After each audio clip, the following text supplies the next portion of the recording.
Welcome back for another video, everyone. This is a installment in a series I'm calling Quick Tips. These are tips designed to get better print quality, not waste ink or paper, or just things to alleviate some of the stress with getting print results the way you want.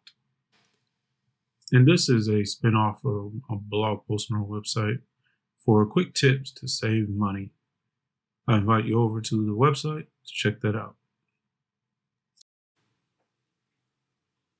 Alright, in this video, we're going to be looking at printing recipe cards. These tips can be applied to a lot of things, but with recipe cards, you usually get this print button here. You also get the option to make a couple of the changes. We'll get to that in a bit. So you can see here, you have this information at the bottom. Most likely you will not want, as well as at the top. We're going to look at how to get rid of that. So once you expand more settings, you can see down here you have the option to uncheck headers and footers, which will remove the title at the top, as well as the URL at the bottom. Don't worry about this right here. This is just because I'm recording. The other option is to remove background graphics, but we'll cover that in another video. All right, let's look at a couple of the options.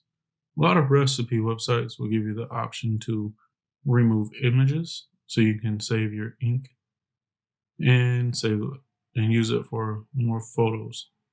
So we'll go ahead and see what that will look like. Now you can see here, there's no image, this is just clean recipe card. Another option would be to only get as minimal information as you want. So select just the text, right click and print. And let's see. We'll switch this to custom. Oh, here it is. It was already selected and it appeared automatically when we selected the text and hit print. All right, that wraps up this installment into our quick tips series. I invite you to let us know if you have any questions or tips you'd like for us to cover in the comments below. Subscribe to follow on for more and click the playlist to learn more. Also, don't forget to check out the blog on our website.